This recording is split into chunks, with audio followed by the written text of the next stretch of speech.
সম্মানিত মুরব্বিয়ানে আযম, আমার সমবয়সী যুবক বন্ধুরা, মাদ্রাসা, স্কুল, কলেজ ও ভার্সিটির ছাত্র বন্ধুরা, মহান আল্লাহ জাল্লা জালালহু এর আলিশান দরবারে অসংখ্য অগণিত শুকরিয়া জ্ঞাপন করছি যে আল্লাহ সুবহানাহু ওয়া তাআলা এক সপ্তাহ পরে সপ্তাহের অন্যতম ফজিলতপূর্ণ দিবস জুমার দিনে আমাদেরকে জুমার নামাজ আদায় করার জন্য পৃথিবীর সর্বশ্রেষ্ঠ জায়গা মসজিদে সমবেত হওয়ার তৌফিক দিয়েছেন। সেজন্য আসুন আল্লাহ সুবহানাহু ওয়া তাআলার জন্য অন্তরের অন্তঃস্থল থেকে কালিমাতুশ শুকর উচ্চারণ করি আলহামদুলিল্লাহ।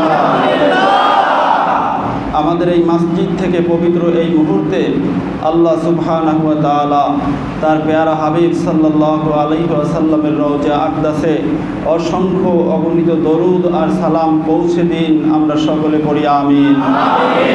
দরুদ আর সালামের জবাব আমাদের সকলের জীবনে আমাদের ইখলাস, একনিষ্ঠতা, প্রেম, প্রীতি, ভালোবাসা ও মহাব্বত অনুযায়ী আমাদের কানে শোনার তৌফিক দান করুন, বলুন আমিন। মুআজ্জাজ মুকাররম, আপনারা সকলেই অবগত আছেন আজকের যে জুমাটিতে আমরা এখানে সমবেত হয়েছি, এই জুমাটি হলো পবিত্র মুহররম মাসের সর্বশেষ জুমা। আরবি ক্যালেন্ডারের আরবি বছরের সূচনা মাস এর সর্বশেষ জুমা হলো আজকের জুমা। আর সর্বশেষ জুমা আজকের জুমা, সেই হিসেবে আজকের আলোচনার যতগুলো বিষয় হতে পারে তার ভিতরে সর্বপ্রথম যে বিষয়টি থাকতে হবে সেই বিষয়টি হলো তালিমুল আশুরা, অর্থাৎ আশুরার দিবস থেকে মুসলিম উম্মার কি শিক্ষণীয় বিষয় রয়েছে সেই বিষয়টি নিয়েই আজকের আলোচনা করার সবচেয়ে বেশি দাবি রাখে, বলি আলহামদুলিল্লাহ।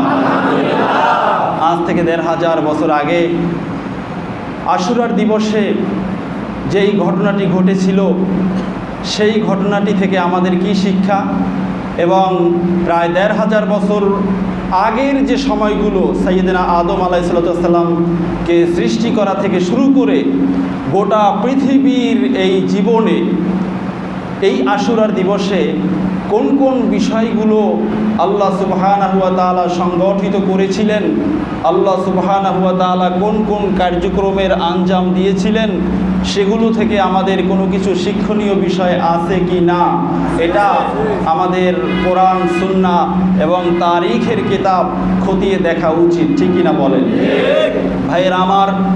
পবিত্র কোরআনুল কারীমের তাফসীর প্যারা নবী সাল্লাল্লাহু আলাইহি ওয়াসাল্লামের নুরানি জবান মোবারক থেকে উচ্চারিত অসংখ্য হাদিসের তাশরিহ এবং তারিখের কিতাবগুলো যদি আমরা মন্থন করি, আমরা যদি এ ব্যাপারে মোতালা করি, স্টাডি করি, আমাদের সামনে পবিত্র আশুরার অসংখ্য শিক্ষা বের হয়ে আসবে, বলেন সুবহানাল্লাহ। সবচেয়ে সুন্দর করে যেই কিতাবের ভিতরে আলোচনা এসেছে সেটি হলো তারিখে দামেস্ক, পৃথিবী বিখ্যাত হাদিস তারিখের কিতাব, সনদ সহ ইতিহাসের যে তথ্যটা ওখানে উপস্থাপন করা হয়েছে, যেই দিনে ওই ঘটনাটা ঘটেছে ওই দিন থেকে লেখার দিন পর্যন্ত কে কার কাছ থেকে এই ঘটনাটা বর্ণনা করেছেন পুরা সনদটা ওখানে দেওয়া আছে। সুবহানাল্লাহ বলেন। এই সনদের মূল্যায়ন হাদিসের ক্ষেত্রে অনেক অনেক বেশি। যেই হাদিসের সনদ নেই ওই হাদিস হাদিসই নয়, এটা হলো মুহাদ্দিসিন কিরামদের কথা।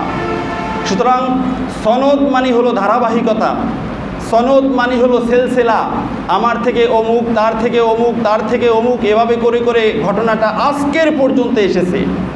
যেমন আমরা যে সিহাসিত্তার হাদিসগুলো পড়ে থাকি বা অন্য অন্য কিতাবের হাদিসগুলো আমরা মোতালা করে থাকি, স্টাডি করে থাকি, রাসূলুল্লাহ সাল্লাল্লাহু আলাইহি ওয়াসাল্লামের জবান মোবারক থেকে উচ্চারণ থেকে আজ পর্যন্ত কে কার থেকে বর্ণনা করেছেন ওই হাদিস, পুরাটা তথ্য হাদিসের ভিতরে আছে, বলুন সুবহানাল্লাহ।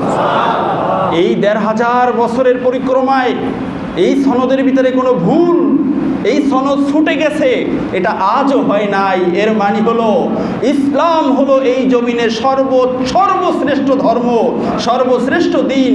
এই দিনের ভিতরে কেউ কোনোদিন খলত মলত করতে পারবে না, বলুন সুবহানাল্লাহ। ভাইয়ের আমার, তারিখে দামেস্কের কথা বলতেছিলাম। এই তারিখের দামেস্কের ভিতরে তালিমুল আশুরার ব্যাপারে সর্বপ্রথম যে শিক্ষাটি উনি উপস্থাপন করেছেন সেই শিক্ষাটি হলো তাজিজু তাইনুল ওয়াক্তে লিকুল্লি ইবাদাহ।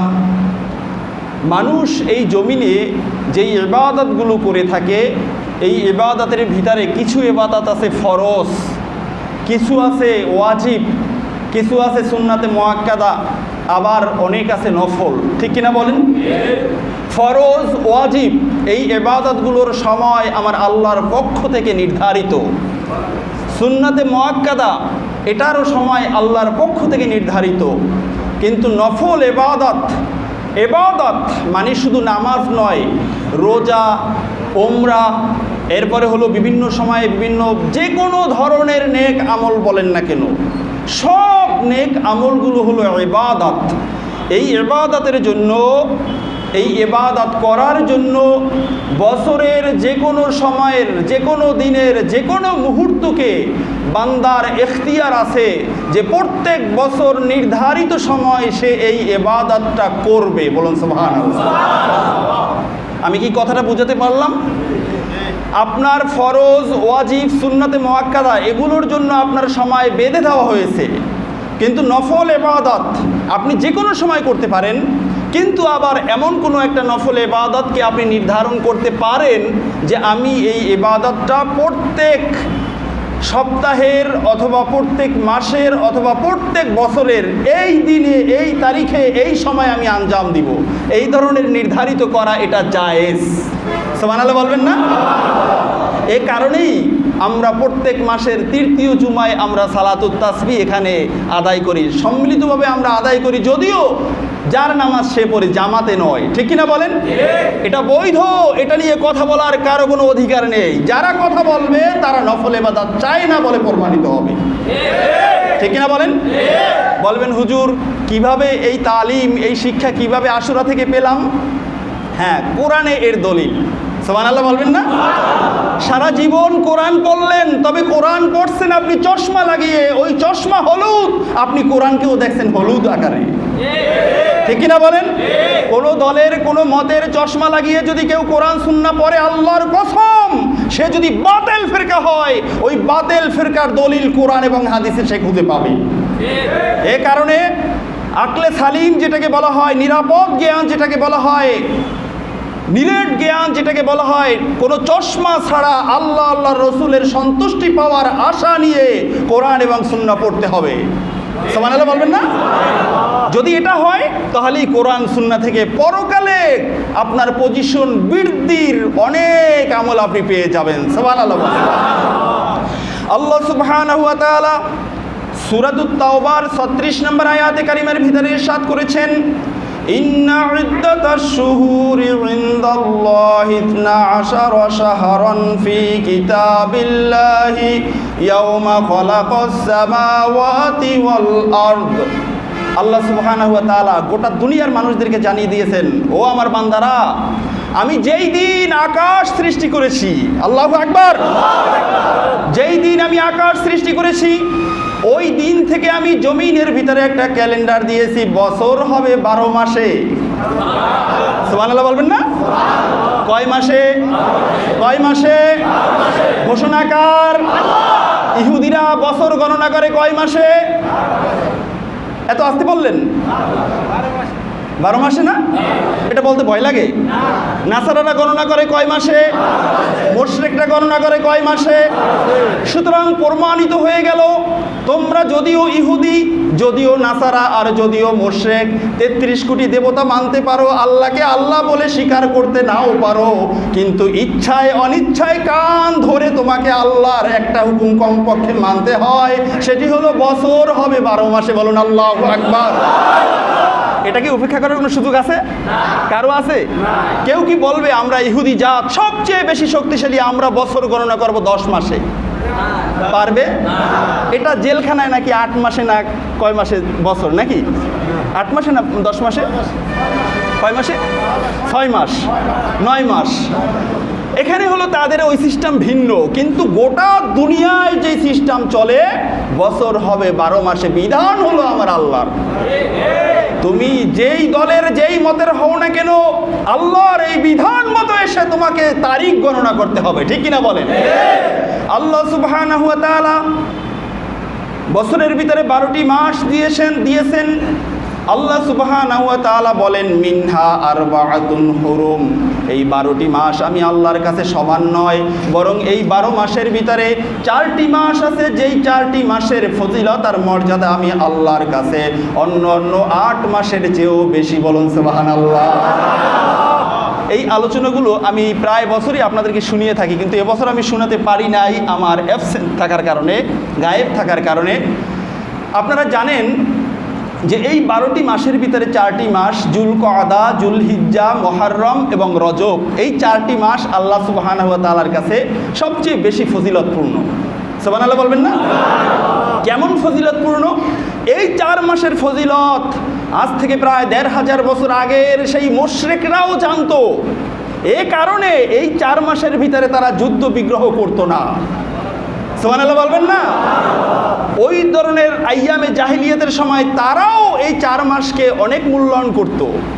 এখন এই 4 মাসকে মূল্যায়ন করতে গিয়ে তাদের এক গোত্র আরেক গোত্রের সাথে যখন দ্বন্দ্ব লাগতো, যখন যুদ্ধ চলতো, এই যুদ্ধেও শেষ না হতে হতে যদি এই 4 মাসের কোনো মাস আসতো, বছর মাস এগুলো তো খোদা প্রদত্তভাবে প্রাকৃতিক নিয়মে একটার পর একটা আসবেই, ঠিক কিনা বলেন?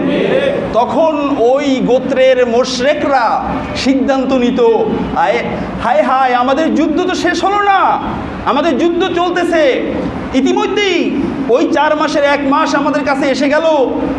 মনে করেন মুহররম মাস আসছে অথবা রজব মাস আসছে, সুতরাং এই রজব মাসকে আমরা এখন গণনা করব না, রজব মাসকে আমরা 2 মাস পরে নিয়ে যাব, এখন একটা হালাল মাস আমরা নিয়ে আসবো। বলুন নাউজুবিল্লাহ। তারা মাস ওঠানামা করতো। আমরা গণনা করি কি, দিনের নাম কি গণনা করি? শনি, রবি, সোম, মঙ্গল। এখন সুবিধা মতো যদি বলি শনিবারের পরে মঙ্গলবার আসতে হবে, কারণ সোমবার আর রোববার বন্ধ, অথবা যে কোনো কারণে আমার এই কাজ আঞ্জাম দেওয়া সম্ভব নয়, এটা কি দুনিয়ার কোনো মানুষ মানবে? এটা কেউ মানবে না। গোটা দুনিয়ায় 7 দিনে 1 সপ্তাহ, কোন দিনের পর কোন দিন এটা আসবেই পর্যায়ক্রমে, এটা কেউ উল্টাপাল্টা করতে পারবে না, ঠিক কিনা বলেন? ঠিক তদ্রূপ 12 মাসের ক্ষেত্রেও এটা আমার আল্লাহর ক্যালেন্ডার। আল্লাহ সুবহানাহু ওয়া তাআলা বলেছেন আদ-দীনুল কাইয়্যিম, আমি এই 12টি মাস বছরে দিয়েছি, এটা এমন একটা ক্যালেন্ডার, চিরস্থায়ী ক্যালেন্ডার, শক্তিশালী ক্যালেন্ডার, আমি আল্লাহর উপরে কোনো কেউ কলম ধরতে পারবে না। আল্লাহু আকবার।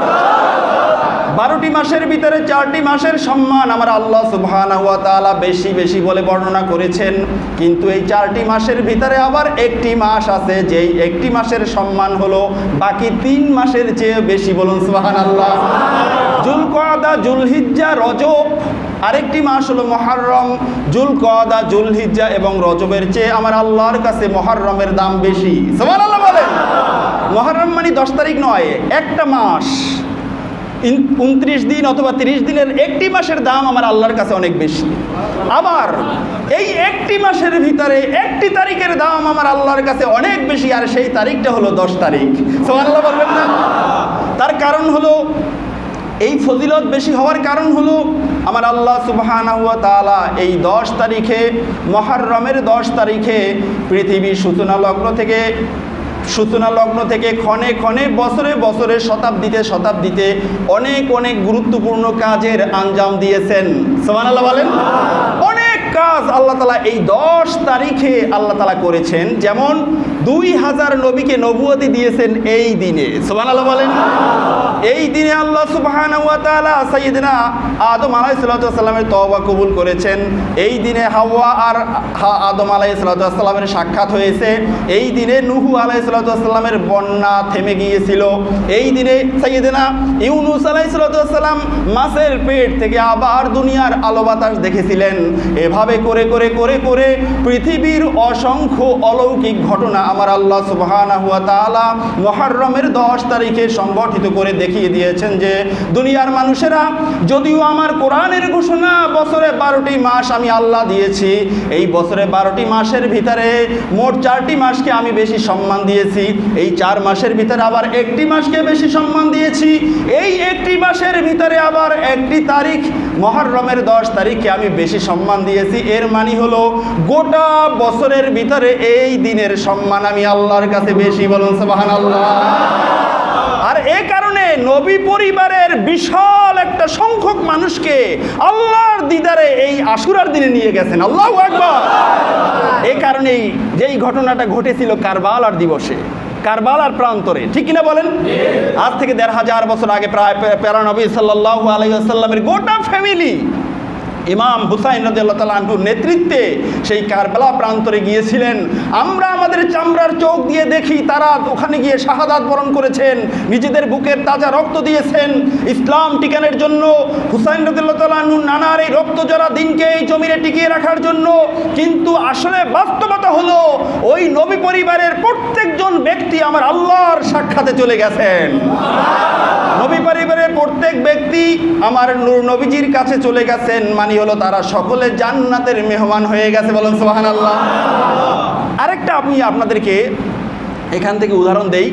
ওই দিনে নবী পরিবারের এই ব্যক্তিবর্গ তারা কিন্তু একত্রে গিয়ে একই সময় অনেক জায়গায় যুদ্ধ করছেন আর শাহাদাত বরণ করছেন এমনটা নয়। কয়েকজন মানুষ তারা গিয়েছেন, 72 জন শহীদ হয়েছেন। এক একজন এক এক সময় জেহাদের ময়দানে এগিয়ে গেছেন, এক একজন জেহাদ করে ওখান থেকে আল্লাহর কাছে চলে গেছেন। এর মানে আমরাও দেখতে পাই যখন রাষ্ট্রীয় কোনো মেহমান আমাদের দেশে আসে একত্রে 10 জনকে বরণ করা হয় না, বরং এয়ারপোর্ট থেকে এক একজনকে আলাদা আলাদা সম্মান দিয়ে এক একজনকে গ্রহণ করা হয়। ঠিক কিনা বলে? যেহেতু তারা রাজকীয় মেহমান, আহকামুল হাকিমের মেহমান, জান্নাতে চলে যাবেন। সুতরাং জান্নাতে চলে যাওয়ার জন্য আল্লাহ সুবহানাহু ওয়া তাআলা এক একজনকে এক এক সময় আল্লাহর নূরের কোটি কোটি ফেরেশতারা রিসিভ করেছেন। আল্লাহু আকবার। এর মানে এটা নয় বন্ধুরা আমার, জিহাদের কথা বললে আমাদের সমাজে অনেকে ভুল বোঝে। জিহাদ যদি হয় প্যারা নবী সাল্লাল্লাহু আলাইহি ওয়াসাল্লামের থিওরি অনুযায়ী, সেই থিওরি অনুযায়ী যদি এই জমিনে কোথাও জিহাদ চলে, আপনি একজন মুসলমান হিসাবে আপনাকে ওই জিহাদকে ইবাদত হিসাবে নিতে হবে। ঠিক কিনা বলেন? কিন্তু বর্তমান দুনিয়াতে যেটা চলে, গায়ের জোরে ধরো মারো খাও, গোপনে আত্মঘাতী বোমা, এখানে অফিসে বোমা, এখানে ওটা মারামারি করার নাম জিহাদ। আল্লাহর কসম, এই জিহাদের সাথে আমার নূর নবীজির দ্বীনের কোনো সম্পর্ক নেই। ঠিক না বলে? আমরা যদি মুসলমান হয়ে থাকি, আজ থেকে 1500 বছর আগে বদর চলেছে যেই থিওরি অনুযায়ী, উহুদ চলেছে যেই থিওরি অনুযায়ী, কারবালার প্রান্তরে জিহাদ চলেছে যেই থিওরি অনুযায়ী, ওটাকে মানতে হবে এবং ওই অনুযায়ী জিহাদ হলো এই জমিনের জন্য রহমত। ঠিক না বলেন? ওই অনুযায়ী জিহাদ যদি না হয়, আপনার মন গড়া মতবাদ যদি অনুযায়ী জিহাদ হয়, ওই জিহাদ নয়, ওটার নাম সন্ত্রাসী। ঠিক কিনা বলে? আর গোটা দুনিয়ায় আজকে আমরা দেখতে পাই এটাই চলছে। মুসলিম যুবকদেরকে কনভার্ট করে নিয়ে টাকার বিনিময়ে লোভ দেখিয়ে জান্নাতের কথা বলে তাদেরকে নিয়ে এখানে বোম মারায়, ওখানে আত্মঘাতী বোমা হামলা চালায়, আর সবগুলো হলো মুসলমানদের অগোচরে তাদের উপর আক্রমণ চালায়। এটার নাম জিহাদ নয়, এটা করে মুসলমানদের ইবাদত জিহাদকে কালারিং করতে চায়। ঠিক কিনা বলে? এ কারণে যুবকরা আমার, বন্ধুরা আমার, তোমাদেরকে শিখতে হবে, জানতে হবে। এক জায়গা থেকে চটি কিতাব পড়ে একজনের ওয়াজ শুনে তুমি জিহাদের ময়দানে চলে যাবে, থানায় গিয়ে আক্রমণ করবে, অফিসে গিয়ে আক্রমণ করবে, রেস্টুরেন্টে বোমা হামলা করবে, এটার নাম জিহাদ নয়। ঠিক কিনা বলে? আমি কি বুঝাতে পারলাম? ইমাম হুসাইনের জিহাদ আমরা মানি। ঠিক কিনা বলেন? যে মানে না, 14 বার হজ করছে, 70 বার হজ করছে, আল্লাহর কসম ওইটা মুনাফিক, কোনো সন্দেহ নাই। ঠিক কিনা বলেন? ভাইয়েরা আমার, প্যারা নবী সাল্লাল্লাহু আলাইহি ওয়াসাল্লামের পরিবারের মানুষগুলো কারবালার প্রান্তরে যেই দিনে আল্লাহ সুবহানাহু ওয়া তাআলার দিদারে চলে গিয়েছিলেন, ওই দিবসটা ছিল আশুরার দিবস। ঠিক কিনা বলেন? প্রশ্ন হলো, আমার আল্লাহ বছরে 12টি মাস সৃষ্টি করছেন, তৈরি করছেন, এই 12টি মাসই আমার আল্লাহর। এই 12টি মাসের ভিতরে 4টি মাস আবার 4টি মাসের ভিতরে একটি মাস, একটি মাসের ভিতরে আবার একটি দিন আল্লাহ সুবহানাহু ওয়া তাআলা বাছাই করে এতগুলো কার্যক্রমের আঞ্জাম দিলেন। এর মানে আমার আল্লাহ গোটা দুনিয়ার মানুষকে জানিয়ে দিতে চান, ও আমার বান্দারা, আমি আল্লাহর ইবাদত তোমরা তোমাদের জীবনে ফরজ, ওয়াজিব আর সুন্নতে মুআক্কাদা ছাড়া যে কোনো ইবাদত বছরের যে কোনো দিবসে তারিখক্ষণ নির্ধারণ করে করতে পারবে, এটা বৈধ, এটা আমি আল্লাহর সুন্নাত। আওয়াজ দিয়ে বলেন, আরো জোরে বলেন। কিন্তু বন্ধুরা আমার, বর্তমানে সমাজের ভিতরে একটা মাসআলা পাওয়া যায়। আমার দাদা ইন্তেকাল করেছে ডিসেম্বরের 31 তারিখ অথবা জানুয়ারি মাসের 18 তারিখ। এখন প্রত্যেক বছর এই 18 তারিখে যদি আমি একটু দোয়া করাইতে চাই, একদল আলেম ফতুয়া লাগাইয়া দেয় যে এটা জায়েজ নাই, এটা বেদাত। দেয় কি দেয় না? তুমি যদি এটাকে বেদাত বলো, আল্লাহ সুবহানাহু ওয়া তাআলাকে 1 নাম্বার বেদাতি বলতে হবে, ঠিক কিনা বলেন? আমার আল্লাহই তো বেদাত করে রাখছেন আগেই, আমরা এটা করি, এইটা দেখে এর মানে হলো আমরা আল্লাহ রাব্বুল আলামিনের সুন্নাত পালন করি। আমি কি বুঝাতে পারলাম? তাহলে বছরের যে কোনো সময় যে কোনো ইবাদত আল্লাহর পক্ষ থেকে নির্ধারিত সময় ছাড়া নফল ইবাদত আপনি যে কোনো সময় করতে পারবেন, ঠিক কিনা বলেন? বুঝটা কি ক্লিয়ার? এই বুঝটা হলো 1 নাম্বার এনেছেন তালিমুল আশুরার ভিতরে সকল ঐতিহাসিকগণ, এই কারণে যে এই মাসআলা দিয়ে দিন নির্ধারণ করে, ক্ষণ নির্ধারণ করে, তারিখ নির্ধারণ করে ইবাদত করা বেদাত। এই ফতুয়া যেহেতু জমিনে বেশি বেশি দেয়, মানুষগুলো নফল ইবাদত থেকে বঞ্চিত হয়ে যায়, ঠিক কিনা বলেন? আমরা আমাদের মুসলমান হিসেবে আমরা আমাদের দাদাকে ভালোবাসি, দাদিকে ভালোবাসি, নানাকে ভালোবাসি। আমার দাদা, আমার নানা অথবা আমার পিতা অথবা আমার মাতা বছরের অমুক তারিখে ইন্তেকাল করেছেন, ঘটনাটা স্মরণ করে আমি চাকরির মহল থেকে 3 দিন ছুটি নিয়ে চলে যাই আমার দাদার অথবা বাবার কবরটা জিয়ারত করতে। কিন্তু ওই সময় যখন ফতুয়াটা দিয়ে দেয় এটা জায়েজ নাই, বেদাত, তখন তো আর ওই ব্যক্তি আর দোয়া করার দিকেও আগায় না, ঠিক কিনা বলেন? এই যে তুমি ইবাদত থেকে দূরে সরালা, এজন্য দায়ী তো তোমরা, সেই আলেমরা, ফতুয়াবাজ আলেমরা, যারা না বুঝে না পড়ে ফতুয়া দাও, অথচ আমার আল্লাহ দেখিয়ে দিয়েছেন দিন, সময়, ক্ষণ নির্ধারণ করে ইবাদত বৈধ। আল্লাহু আকবার। বুঝতে কি ক্লিয়ার হলো? 2 নাম্বার আরেকটা শিক্ষা হলো আত-তাওয়াক্কুল আলাল্লাহ। যদি আমি মুমিন হয়ে থাকি, যদি আমি মুসলমান হয়ে থাকি, মুসলমানের মুমিনের সব সময় তাওয়াক্কুল হবে আমার আল্লাহর উপরে। সুবহানাল্লাহ বলেন। মুমিনদের জীবনে সবচেয়ে বড় বিপদ, আর এই বিপদ সবচেয়ে বেশি এসেছে নবীদের উপরে। সুবহানাল্লাহ বলেন। তারপরে এসেছে সাহাবীদের উপরে, তারপরে এসেছে তাবিঈনদের উপরে। এরপরে যে যতটুকু বেশি আল্লাহ আল্লাহ রসুলের সাথে সম্পৃক্ত, দিনের উপরে মজবুতি আকারে থাকতে চায়, তার উপরে ওই অনুযায়ী বিপদ আসে। যেই ব্যক্তি দিনকে মানতে চায় না, ইসলামকে মানতে চায় না, নামে মাত্র মুসলমান, তার উপরে কখনো বিপদ আসে না। যেই ব্যক্তি সব জায়গায় দিন ইসলামের হুকুম নিয়ে চলতে চায়, তার উপরেই বড় বিপদটা নাজিল হয়, ঠিক কিনা বলেন? চাকরি চলে যায়, সমাজের ভিতরে তিরস্কারের পাত্র হতে হয়, এমনকি জীবনটাও চলে যায়, ঠিক কিনা বলেন? যেমনি ভাবে আজ থেকে প্রায় 1500 বছর আগে দিনের উপরে অটল থাকতে গিয়ে কারবালার প্রান্তরে আমার নূর নবীজির পরিবারবর্গকে জীবন দিতে হয়েছিল, ঠিক কিনা বলেন? এ কারণে এই দ্বিতীয় শিক্ষাটা এখানে এসেছে যে যদি কোনো মানুষ নিজেকে মুসলমান হিসেবে পরিচয় দেয়, ওই ব্যক্তির জন্য আবশ্যক হলো যত বড় বিপদ আসুক না কেন, ওই বিপদে বিচলিত না হয়ে আমার আল্লাহর উপরে তাওয়াক্কুল করতে হবে। বলুন সুবহানাল্লাহ। আল্লাহর উপরে নির্ভরশীল করবে, আল্লাহর উপরে তাওয়াক্কুল করবে। এই শিক্ষা এই কারবালার থেকে কিভাবে আসলো, ব্যাপারটা কিন্তু খুব খেয়াল করে শুনবেন। কারবালা থেকে আমরা এই শিক্ষাটা কেমনে পাইলাম? প্রশ্ন আসে না? মুআররিখিনে এজাম এখানে হাদিস এনেছেন, যেই হাদিসখানা বুখারীর ভিতরে এসেছে এবং বিভিন্ন কিতাবের ভিতরে এসেছে। প্যারা নবী সাল্লাল্লাহু আলাইহি ওয়াসাল্লাম যখন মক্কা মুকাররমা থেকে মদিনা মুনাওয়ারায় হিজরত করলেন, হিজরত করে যাওয়ার পরে মদিনা মুনাওয়ারায় মুহররম মাসের 10ম তারিখে কিছু মানুষকে রোজা রাখতে দেখলেন। ওই মানুষগুলো ছিল ইহুদি। আল্লাহ রসুল সাল্লাল্লাহু আলাইহি ওয়াসাল্লাম ইহুদিদেরকে প্রশ্ন করলেন, মা হাযাল ইয়াওম, ও ইহুদিরা, আশুরার মুহররমের 10 তারিখে তোমরা যে রোজা রাখতেছো, এই দিবসটা কি দিবস? এই দিবসে তোমরা কেন রোজা রাখো? রোজা রাখার কারণটা কোথায়? সুবহানাল্লাহ বলেন।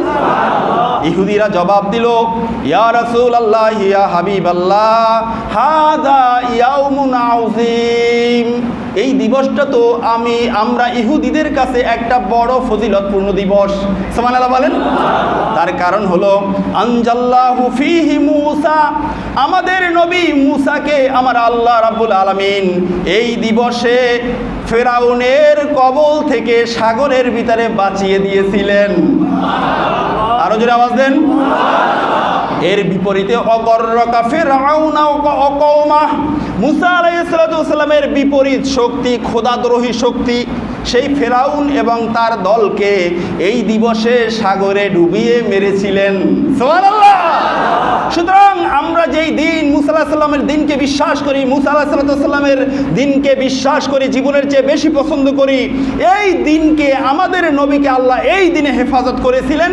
আমাদের নবীর বিপরীত যারা শক্তি, তাদেরকে আল্লাহ তাআলা এই দিনে সাগরে ডুবিয়ে তাদেরকে জাহান্নামে প্রেরণ করেছিলেন। সুতরাং এই দিবসটার মর্যাদা আমরা ইহুদিদের কাছে অনেক বড়। আল্লাহু আকবার। সুতরাং শুকরিয়া হিসাবে প্রত্যেক বছর আশুরার দিবসে আমরা সব ইহুদিরা রোজা রাখি। বলুন সুবহানাল্লাহ। এখন দেখেন, এই যে রোজা রাখলেন, এই দিবসে যেই কারণে ইহুদিরা রোজা রাখলো, এই কারণটা কিন্তু ছিল সাংঘাতিক একটা কারণ। তাফসীরের ভিতরে এসেছে, মূসা আলাইহিস সালাম এবং তার দল ছিল 60,000 অথবা 80,000।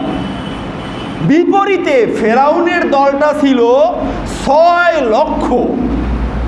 আল্লাহু আকবার বলবেন না? 6 লক্ষ মানুষের একটা বাহিনী 80,000 একটা বাহিনীকে, 80,000 মানুষের একটা বাহিনীকে পিছন থেকে তাড়া করতেছে।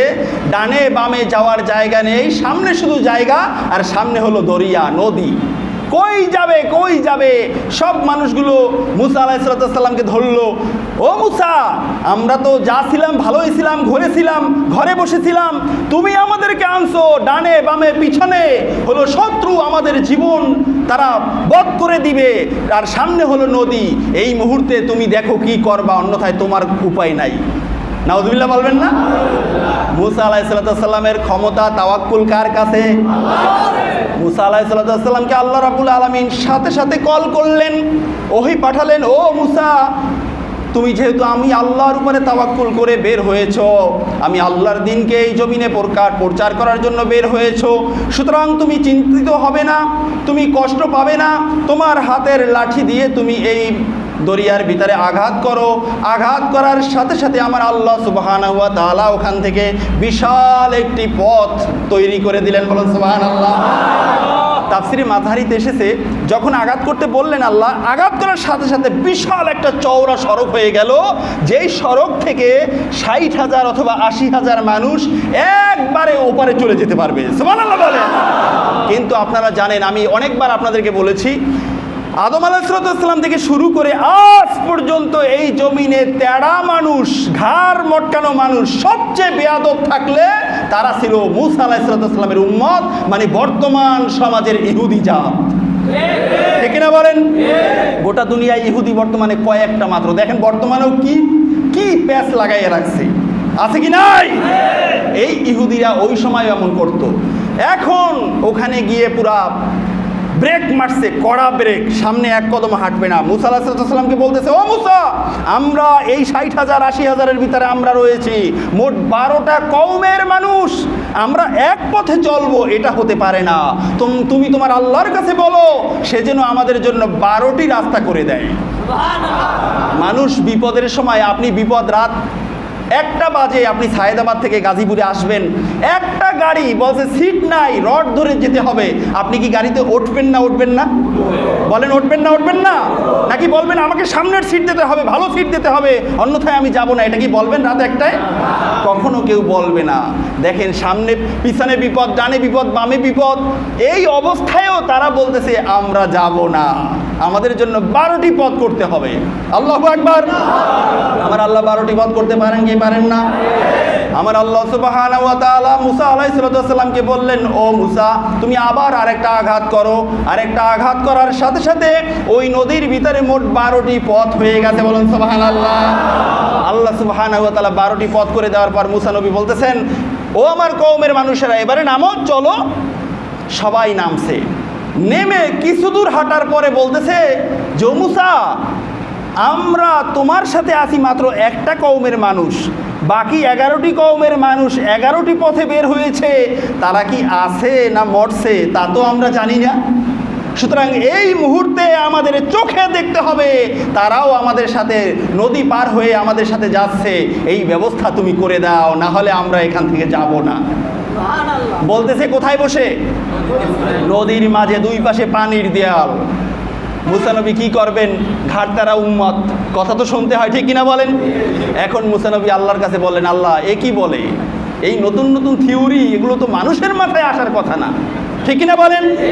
এখন আল্লাহ সুবহানাহু ওয়া তাআলা বলতেছেন, মুসা তুমি তাদেরকে বলো যে এই যে ডানে তাকিয়ে দেখো, এই যে বামে তাকিয়ে দেখো, আল্লাহ সুবহানাহু ওয়া তাআলা তোমাদের জন্য জানালার ব্যবস্থা করেছেন। আল্লাহু আকবার। মুসা নবীর জবান থেকে বের হওয়ার সাথে সাথে 12টি পথের সাথে কিছু দূরত্বে জানালা হয়ে গেছে। 12টি দল এক দল অপর দলকে দেখতে দেখতে নদীর ওপার চলে গেছে। আল্লাহু আকবার। এই কুদরত কার? এই যে বিপদ, এই বিপদের সময় মুসা নবী একটুও বিচলিত হন নাই। মুসা নবী বিচলিত হন নাই, এর মানে হলো কিয়ামত পর্যন্ত যেই সমস্ত মানুষ আমার আল্লাহ রাব্বুল আলামিনের উপরে বিশ্বাস করবে তাদেরকে মেসেজ দিয়ে গেছেন, ও দুনিয়ার মানুষেরা, যদি তোমরা আমার আল্লাহকে বিশ্বাস করতে পারো, আল্লাহর উপরে যদি তোমরা ঈমান রাখতে পারো, জীবনে বিপদ যত বড় আসুক না কেন ওই বিপদ থেকে উদ্ধার করতে পারেন আমার আল্লাহ। সুবহানাল্লাহ বলেন। সুতরাং তাওয়াক্কুল করতে হবে কার উপরে? এই কথাটাই আমার আল্লাহ সুবহানাহু ওয়া তাআলা সূরাতুর রুম এর 47 নম্বর আয়াতে কারিমায় বলেছেন, ওয়া কানা হাক্কান আলাইনা নাসরুল মুমিনিন। ও দুনিয়ার মানুষেরা, যদি আমার উপরে ঈমান এনে থাকো, মনে রাখবে আমি আল্লাহর উপরে আবশ্যক হয়ে গেল তোমার বিপদে আমি আল্লাহর সহযোগিতা করা। আপনি বিপদে পড়ছেন, সহযোগিতা কারো লাগবে না, আল্লাহই আপনাকে সহযোগিতা করবে। এটা আমার আল্লাহর উপরে আবশ্যক। আমার আল্লাহ ওয়াদা দিয়েছেন, যদি মুমিন হয়ে থাকো তাহলে আমার সাহায্য আসবেই আসবে। আল্লাহু আকবার। প্রশ্ন করতে পারেন, হুজুর কারবালার প্রান্তরে তো বড় বিপদ হয়েছিল, তখন সাহায্য আসে নাই কেন? প্রশ্ন আসে কি আসে না? বন্ধুরা আমার, বিপদ দিয়ে আমার আল্লাহ বান্দার পজিশনকে বাড়িয়ে দেন। সুবহানাল্লাহ বলেন। আপনি একটা প্রতিষ্ঠানে ভর্তি হয়েছেন, ওই প্রতিষ্ঠানের প্রিন্সিপাল হলো আপনার বাবা অথবা আপনার চাচা। এখন আপনাকে পরীক্ষা ছাড়া আপনাকে পরবর্তী ক্লাসে উত্তীর্ণ করবে, এটা কি করতে পারবে? বরং আপনার মর্যাদা বাড়াতে আপনার পিতাও আপনার পরীক্ষা নিতে বাউন্ড, ঠিক কিনা বলেন? ঠিক তদ্রূপ আমার আল্লাহ সুবহানাহু ওয়া তাআলা পরীক্ষা নিয়ে বান্দাকে যাচাই করে তার মর্যাদাকে আল্লাহর কাছে বাড়িয়ে দেন। সুবহানাল্লাহ বলেন। সুতরাং পরীক্ষা আসবে, কখনো কখনো আল্লাহ সুবহানাহু ওয়া তাআলা ওই পরীক্ষার ভিতরে বান্দাকে মুমিন হওয়ার কারণে সহযোগিতা করবেন, ঠিক কিনা বলেন? ভাইরা আমার, এই কারণেই আল্লাহ সুবহানাহু ওয়া তাআলা অন্য এক আয়াতে কারিমার ভিতরে বলেছেন, ওয়ালা তাহিনু ওয়ালা তাহজানু ওয়া আনতুমুল আ'লাউনা ইন কুনতুম মুমিনিন। ও দুনিয়া আমার বান্দারা, তোমরা চিন্তিত হবে না, পেরেশানিও হবে না, কোনো ধরনের হয়রানির ভিতরে যাবে না। আমি আল্লাহ সুবহানাহু ওয়া তাআলা তোমাদেরকে সাহায্য করব যদি তোমাদের মুখের কথা যে তুমি মুমিন এটা যদি সত্য হয়ে থাকে। সুবহানাল্লাহ বলবেন না? কি মোমেন? সবাই বলবে হ্যাঁ আমি মোমেন। এই কথাটা যদি সত্য হয়ে থাকে, মুখ মন উভয়টা যদি সত্য হয়ে থাকে, আমার আল্লাহ বলেছেন তোমার চিন্তাও নাই, পেরেশানিও নাই, আমি আল্লাহ তোমাকে সহযোগিতা করব। আল্লাহু আকবার। এই কারণেই পৃথিবীর ইতিহাসে দেখা যায় মোমেন বান্দাকে আল্লাহ সুবহানাহু ওয়া তাআলা বিভিন্ন ক্ষণে বিভিন্ন জায়গায় আল্লাহ তাআলা সহযোগিতা করেছেন, কখনো ফেরেশতা দিয়ে, কখনো অন্যান্য জীব জানোয়ার দিয়ে, কখনো আমার আল্লাহর যে কোনো সৃষ্টি জিনিস দিয়ে। সুবহানাল্লাহ বলেন। বদর প্রান্তরে সৃষ্টি জিনিস, এক মুঠ বালু মারছে, এক মুষ্টি বালু সব কাফেরের চোখে গিয়ে পড়ছে। আল্লাহু আকবার বলেন না? আল্লাহর সাহায্য এসেছে, ঠিক না বলেন? ঠিক তদ্রূপ নমরুদকে দুনিয়া থেকে শেষ করতে হবে, আল্লাহর ল্যাংড়া মশা আসছে, ঠিক না বলেন? ঠিক তদ্রূপ আল্লাহ সুবহানাহু ওয়া তাআলা বিভিন্ন সময় মানুষদেরকে, অনেক সময় ফেরেশতাদেরকে দিয়ে সাহায্য করেন। যেমন বদর প্রান্তরে মাত্র 313 জন 1000 সশস্ত্র বাহিনীর বিরুদ্ধে জেহাদ করে এই জমিনে দ্বীন ইসলামকে সমুন্নত করে রেখেছিলেন। ফেরেশতারা বলেছেন, ইয়া রাসূলুল্লাহ, ইয়া হাবিবাল্লাহ, জেহাদের ময়দানে দেখেছি কাফেরকে লক্ষ্য করে আমি আপনার সাহাবী সামনের দিকে এগিয়ে গেলাম, কিন্তু আমি দেখতে পেলাম আমি কাফেরের কাছে পৌঁছার আগে ওই কাফেরের সের মাটিতে পড়ে গেছে।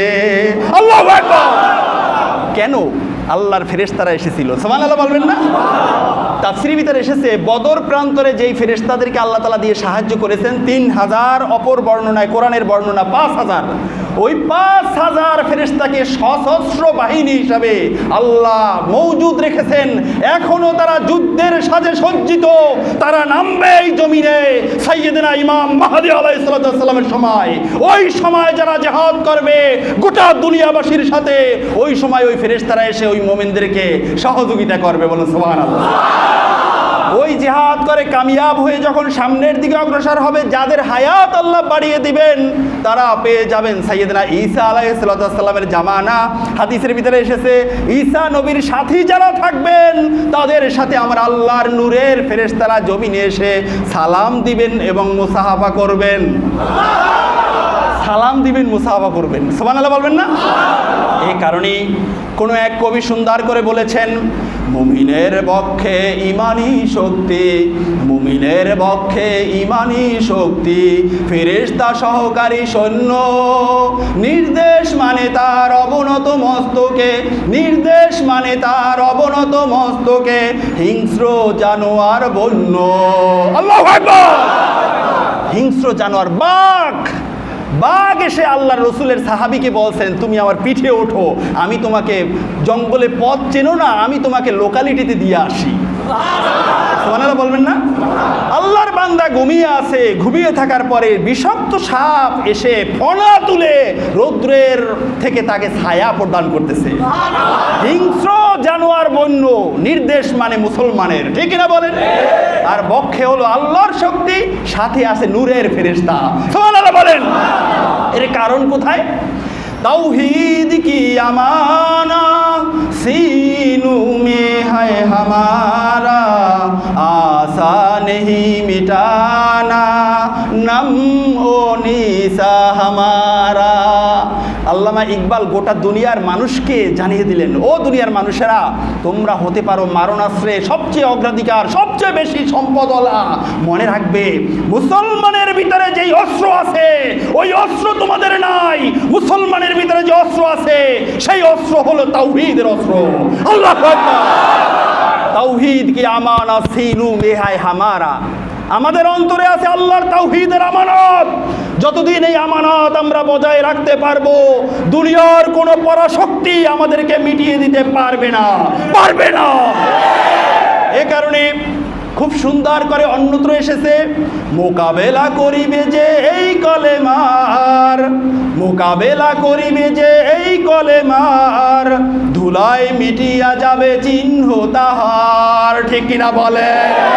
কেউ যদি সামনের দিকে এগিয়ে আসে, ওর ইতিহাস হবে ফেরাউনের ইতিহাস, ওর ইতিহাস হবে সেই নমরুদের ইতিহাস। ঠিক কিনা বলে?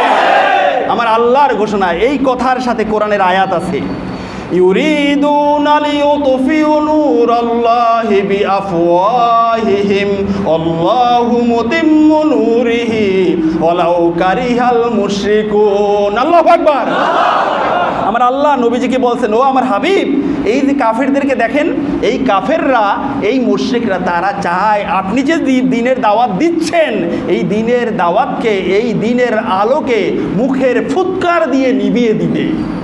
কিন্তু জেনে রাখেন আমার হাবিব, আল্লাহু মুতিম্মু নূরিহি ওয়ালাউ কারিহাল কাফিরুন। ওই কাফেররা যতই অপছন্দ করুক না কেন, আমি আল্লাহ এই দিনকে কিয়ামত পর্যন্ত জ্বালিয়ে রাখবো। আল্লাহু আকবার। এই কারণেই বলা হয়েছে, মোকাবেলা করিবে যে এই কালিমার, দুলাই মিটিয়া যাবে চিহ্ন তাহার। মুমিনেরা চলো তবে ভাবনা কেন, বাজাও এই কালিমার ঢঙ্কা বাজাও। আল্লাহু আকবার। কে বলেছে কালিমা কোরআন হাদিসে নাই? ঠিক কিনা বলেন? কালিমা আছে কি নাই? এই কালিমার দাওয়াত যতদিন আমরা মুখে উচ্চারণ করতে পারবো, এই কালিমা যতদিন আমরা মুখে মুখে রাখতে পারবো, এই কালিমার আমানত যতদিন আমরা মাটি থেকে মাথার উপরে রাখতে পারবো, ততদিন পর্যন্ত আমার আল্লাহ আমাদেরকে সহযোগিতা করবেন। ঠিক কিনা বলেন? আমার আল্লাহর পবিত্র কোরআনের ঘোষণা, আসলুহা থাবিতুন ওয়া ফারউহা ফিস সামা। ও দুনিয়ার মানুষেরা, তোমরা যেই কালিমা পড়ে আমি আল্লাহর উপর ঈমান এনেছো, সেই কালিমাটা হলো লা ইলাহা ইল্লাল্লাহু মুহাম্মাদুর রাসূলুল্লাহ। এই কালিমাকে আমার আল্লাহ সুবহানাহু ওয়া তাআলা একটা গাছের সাথে তুলনা করেছেন। সুবহানাল্লাহ বলেন। গাছটা কত বড় দেখেন। ওই গাছের ব্যাপারে বলা হয়েছে, আসলুহা সাবিতুন ওয়া ফারউহা ফিস সামা। এই গাছটা হলো এত শক্তিশালী, এত বিরাট, এত ব্যাপ্তি, এত সীমাহীন একটা গাছ, যেই গাছের গোড়াটা হলো মাটিতে, জমিনে, আর ওই গাছের ডালপালা হলো আমার আল্লাহর আরশে আজিমে। আল্লাহু আকবার। এই জমিনে যেই ব্যক্তি কালিমা পড়ে মুসলমান হয়েছে, মনে রাখবেন, ওই ব্যক্তির পক্ষ থেকে আল্লাহর কাছে একটা ছুতা, একটা কন্ট্রোল পাওয়ার আল্লাহর পক্ষ থেকে ওই ব্যক্তির সাথে সার্বক্ষণিক বিরাজমান। আল্লাহু আকবার। সার্বক্ষণিক বিরাজমান। এই কারণে বুখারীর সহিহ হাদিস, আবু সুফিয়ান ইসলাম কবুল করার আগে, আবু সুফিয়ান কিন্তু রাদিয়াল্লাহু তাআলা আনহু একজন বিশিষ্ট সাহাবী, ইসলাম কবুল করেছেন পরবর্তীতে এসে, কিন্তু ইসলাম কবুল করার আগে গোটা আরবিক কান্ট্রি কাঁপানো এক নেতা, এক যুবক, তার ধাপটে মক্কা মুকাররমায়, মাদিনা মুনাওয়ারায়, গোটা হেজাজে থাকা যাইতো না, এত বড় চ্যাপ্টা নেতা।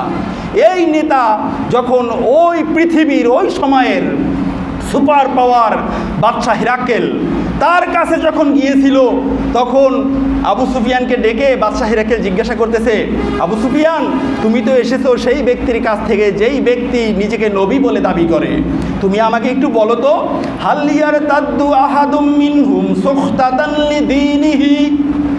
তোমাদের সমাজে যারা ইসলাম কবুল করে, ওই মুহাম্মদকে নবী হিসেবে মেনে নেয়, এই মানুষগুলোর উপরে যখন অত্যাচারের স্টিম রোলারটা এসে যায়, অত্যাচারের আকাশ যখন ভেঙে পড়ে, অত্যাচারের পাহাড় যখন তাদেরকে পিষ্ট করতে থাকে, এই দিনের উপরে থাকতে যে অত্যাচার সহ্য করতে হয়, এই অত্যাচারের কারণে তাদের ভিতরে কেউ দিন ইসলামকে ছেড়ে দেয় কি না? সুবহানাল্লাহ বলবেন না? জানতে চাইছে যে আবু সুফিয়ান একটু সত্য করে বলো তো, আবু সুফিয়ান তখনও কিন্তু মুশরিক, তখনও কি বলেন? সবাই বলেন মুশরিকের কাছে জানতে চায়, মুশরিক কি ইসলাম চায় না? চায় না? চায় না? চায় না? চায় তো না। মুহাম্মদ সাল্লাল্লাহু আলাইহি ওয়াসাল্লামকে রাতে দিনে সকালে বিকালে যেই সময় যেখানে পাবে তরবারি দিয়ে দ্বিখণ্ডিত করতে একটুও কুণ্ঠাবোধ করতো না। এই সেই আবু সুফিয়ান। আবু সুফিয়ান অকপটে জবাব দিল, হুজুর জাহাপনা, আপনি জিজ্ঞাসা করছেন এই মুহাম্মাদের ধর্ম দিনকে যারা মানে, যারা গ্রহণ করে, তারা কি এই কষ্ট যখন আসে তখন তারা এই দিনকে বাদ দিয়ে আবার বদ্দিন হয়ে যায় কিনা, মুরতাদ হয়ে যায় কিনা? আল্লাহর কসম করে আমি আবু সুফিয়ান বলি, একটা মানুষকে পাওয়া যায় না অত্যাচার করে তাদেরকে গরম তেলে যদি ফ্রাই করা হয়, তারপরেও তারা মুহাম্মাদের দিনকে ছাড়ে না। আল্লাহু আকবার। বাদশাহ হেরাকেল হাজার হাজার মাইল দূরে বসে বলতেছে, আবু সুফিয়ান তুমি যে কথাটা বললে এই কথা দিয়েই আমি হেরাকেল বাদশাহ ঘোষণা দিলাম, ওই যেই ব্যক্তি মুহাম্মদ আল্লাহর রসুল হিসাবে ঘোষণা দিল, আল্লাহর কসম সে সত্য নবী, সত্য নবী, সত্য নবী, তাতে কোনো সন্দেহ নাই। আল্লাহু আকবার, কোনো সন্দেহ নাই। সুবহানাল্লাহ বলবেন না? এই কারণে আমরা মিয়ানমারেও দেখতে পাই, সারা দুনিয়ায় ভারতে দেখেন কত কষ্ট দেওয়া হয়, এক গরুকে জবাই করে, গরু জবাই নিয়ে কত কষ্ট দেওয়া হয়। আজও পর্যন্ত কোনো সাংবাদিক, যদিও সাংবাদিকরা অনেক সময় দেখা যায় টাকার বিনিময়ে উল্টা রিপোর্ট করে, একটা সাংবাদিক এই রিপোর্ট ছাপতে পারে নাই। অত্যাচারের স্টিম রোলারে একজন মুসলমান বদ্দিন হয়ে গেছে, লিখতে পারে নাই, পারবে না, ঠিক কিনা বলে? এই আমানত কে নিয়েছেন? এই আমানতের হেফাজত কে করবেন? এই কারণে পরবর্তী লাইনে বলা হয়েছে, আল্লাহর দেয়া এই জীবনের লক্ষ্য, আল্লাহর দেয়া এই জীবনের লক্ষ্য আল্লাহর খুশি ছাড়া কিছু নয়, ঠিক কিনা বলেন? লিল্লাহিয়াতের নাম ভাই, লিল্লাহিয়াতের নাম ভাই, কথার কাজে তার পরিচয়। আল্লাহু আকবার। আপনার ভিতরে লিল্লাহিয়াত আছে কিনা, আপনি সত্যিকার আল্লাহর গোলাম কিনা, আপনার কথা আর কাজে প্রমাণ করবে। আপনার কথা একটা, কাজ আর একটা। মনে রাখবেন, আপনি যেহেতু টুপি পরছেন, যেহেতু দাড়ি আছে, দাড়ি নাই, টুপি নাই, জুব্বা নাই, কিচ্ছু নাই, মুসলমানের নামটাও নাই, কিন্তু আপনার আদমশুমারিতে নামটা যেহেতু মুসলমানদের তালিকায়, আরো সংক্ষেপে ভোটার তালিকায় নামটা যেহেতু মুসলমানের তালিকায়, মনে রাখবেন আপনার নামটা আল্লাহর মুনাফিকদের তালিকায়। যেহেতু আপনি মুসলমান পরিচয় দিয়ে আল্লাহর দ্বীন পছন্দ করেন না, মুসলমান পরিচয় দিয়ে কোরআন সুন্নাহর কথা শুনলে আপনার গায়ে আগুন জ্বলে, মনে রাখবেন আপনি মুসলমান নয়। কাবা শরীফের গেলাফও যদি আপনি পরিয়ে দেন, যার প্রমাণ মুসা আলাইহিস সালামকে লালন পালন করেছিল ফেরাউন, মুসলমান নয়, ঠিক কিনা বলেন? এত বড় খেদমত, নবীকে লালন পালন করেছে, কিন্তু ঈমানটা কপালে জুটে নাই, ঠিক কিনা বলেন? যেই কাফের সেই কাফের থেকে গেল পাথরের মতো। পাথরের উপরে যতই বৃষ্টির ফোঁটা পড়ুক না কেন, রাত্রে মুষলধারে বৃষ্টি হলো, সকালবেলা গিয়ে দেখবেন পাথর নিংড়ালে এক ফোঁটা পানিও বের হবে না, ঠিক না বলেন? এ হলো পাথরের মতো। এই মানুষ দিয়ে এই জমিনে দিনের কাজ হবে না, ঠিক না বলেন? দিনের কাজ হলেও আল্লাহর রসুলের এক হাদিস দেখেন, এই হাদিসটা পড়লে আমার খুব ভয় লাগে। নবীজি আমার বলেছেন, ইন্নাল্লাহা ইউআইয়িদু হাযাদ-দীন বিরাজুলিল ফাজির আও কামা ক্বালা আলাইহিস সালাতু ওয়াস সালাম। এই জমিনে যেই ব্যক্তি ওয়াজ করলে ওই ব্যক্তি আল্লাহওয়ালা নয়। এই জমিনে যারা দিনের জন্য 50 লাখ টাকা দান করলেই ওই ব্যক্তি আল্লাহওয়ালা নয়, ওই ব্যক্তি মুসলমান নয়, ওই ব্যক্তি মুমিন নয়। এভাবে বিভিন্ন খেদমত করলেই যে আপনি মুসলমান বলা যাবে না। তবে আল্লাহ সুবহানাহু ওয়া তাআলা এই জমিনে তার দিনকে টিকিয়ে রাখতে অনেক সময় অনেক পাপী বেদিনের মাধ্যমেও এই দিনকে সহযোগিতা করেন। আল্লাহু আকবার। আল্লাহ যে কোনো পাপীর মাধ্যমে, যে কোনো বেদিনের মাধ্যমে আল্লাহ এই দিনকে হেফাজত করেন। সুবহানাল্লাহ বলেন। অসংখ্য ইতিহাস এরকম এসেছে, অমুসলিম কিন্তু মুসলমানদের পক্ষে কথা বলছে, কিন্তু ওই সমাজে, ওই স্টেজে, ওই জায়গায় আরও কিছু মুসলমান ওনার বিপক্ষে কথা বলে, কিন্তু একটা অমুসলিম সে এসে মুসলমানের পক্ষ নেছে। হয় না এরকম? অনেক ইতিহাস আছে। তাহলে এই যে প্রেক্ষাপটটা, এই ক্ষেত্রে ভয় লাগে, আমি কি আসলে আল্লাহর কাছে মুমিনে কামেল, নাকি আমার নামটাও ওই ফাজেরদের তালিকায়, ঠিক না বলেন? আল্লাহ সুবহানাহু ওয়া তাআলা আমাদেরকে এই আলোচনা থেকে দুটি শিক্ষা গ্রহণ করার তৌফিক দান করুন। এক নাম্বার হলো, বছরের যে কোনো সময়ে দিনক্ষণ নির্ধারণ করে ইবাদত করা বৈধ, ঠিক না বলেন? এই আলোচনাটা, এই শিক্ষাটা সবার মাথায় ঢুকছে তো ইনশাআল্লাহ? ফোন করে আর জিজ্ঞেস করার দরকার নাই, হুজুর আমার দাদির ইসালে সওয়াব করতে চাই, অমুক দিনে অমুক তারিখে, এটা বৈধ হবে কি না, এই ফোন করে আর জিজ্ঞাসা করার দরকার হবে? তবে হ্যাঁ, এখানে আরেকটু কথা আমি বলে দেই। আপনি যদি মনে করেন, বিশ্বাস করেন এই দিনেই করতে হবে, না হলে এটা আল্লাহ কবুল করবেন না, এই আকীদাটা হলো বেদাত।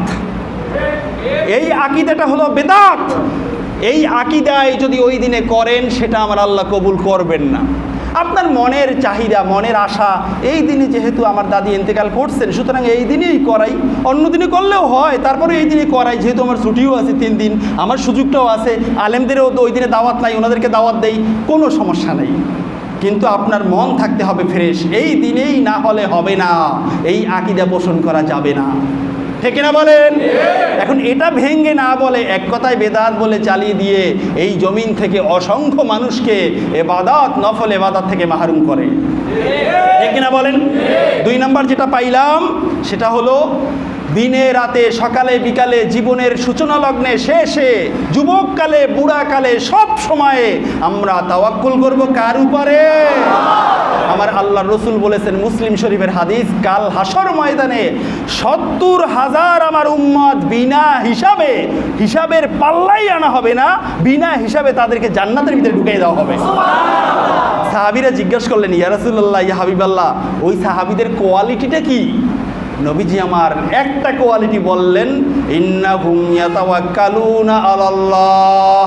আমার ওই সাহাবীদের কোয়ালিটি হলো একটা, তারা জীবনে সব সময় আমার আল্লাহর উপরে তাওয়াক্কুল করত। সুবহানাল্লাহ বলেন। এক সাহাবী, সামনে অনেক সাহাবী না, একজন সাহাবী নাম তার উকাশা রাদিয়াল্লাহু তাআলা আনহু। সাহাবী বললেন, আল্লাহুম্মা ইয়া রাসূলুল্লাহ, ইয়া হাবিবাল্লাহ, আমার জন্য দোয়া করেন, কাইয়া জাআলাল্লাহু মিনহুম, আমাকে যাতে আল্লাহ সুবহানাহু ওয়া তাআলা তাদের ভিতরে কবুল করেন। সুবহানাল্লাহ। নবীজি মুস্তাজাবুদ দাওয়াত, নবীজি সাথে সাথে বলে ফেললেন, আনতা মিনহুম, উকাশা, তুমি যেহেতু দোয়া চেয়েছো ওই 70,000-এর ভিতরে প্রবেশ করবা, তুমিও তাদের ভিতরে একজন। আল্লাহু আকবার। অন্য সাহাবী লোভ সামলাইতে পারলেন না, ইয়া রাসূলুল্লাহ আমার জন্য দোয়া করেন না, ইয়া রাসূলুল্লাহ আমার জন্য দোয়া করেন না। নবীজি একটা কথা বলে দিলেন, কদ সাবাকা বিহা উকাশা, ওই দোয়াটা একটা কোঠা খালি ছিল, ওটা উকাশা নিয়ে নিছে। সুবহানাল্লাহ বলবেন না? তবে আমরা যদি ওইরকম তাওয়াক্কুল করতে পারি, এই 70,000-এর সাথে আরও যাওয়া সম্ভব, ঠিক কিনা বলেন? 70,000 প্রত্যেকে যদি বলে আল্লাহ আমি যাব না, ওই লোকেও আমার এই ওয়াজ শুনে, আমার এই আলোচনা শুনে এই লোকেও তাওয়াক্কুল করতে, আল্লাহ তাকেও দিতে হবে আমার সাথে, চলে যাবেন। সুবহানাল্লাহ বলবেন না? সুতরাং আমরা তাওয়াক্কুল করব কার উপরে? কার উপরে? আল্লাহ সুবহানাহু ওয়া তাআলা আমাদের এই সোনার বাংলাদেশকে ইসলামী রাষ্ট্র হিসেবে কবুল করেন, বলেন আমিন। করোনা ভাইরাস থেকে গোটা বিশ্বকে, আমাদের রাষ্ট্রকে আল্লাহ হেফাজত করুক, বলেন আমিন। এই দেশের যুবকদেরকে ইসলামের খাদেম বানিয়ে দেন, বলেন আমিন। চাকরি বাকরি না থাকার কারণে, করোনা ভাইরাসের কারণে অনেক অভাব অনটন দেশে আসতেছে, শুধু বাংলাদেশ নয় গোটা বিশ্বের ভিতরে এরকম বিরাজমান। এই সময়ে আমার যুবক ভাইদেরকে, মুসলমানদেরকে, বিশেষ করে আমাদের দেশের এই 18 কোটি 16 কোটি মানুষকে আল্লাহ সুবহানাহু ওয়া তাআলা নিজের হাত, নিজের পা, নিজের জবানকে অন্যের হক নষ্ট করা থেকে হেফাজত করুক, বলেন আমিন। আমরা চাই কি চাই না? আমরা ভালো হলেই রাষ্ট্র ভালো হবে, ঠিক কিনা বলেন?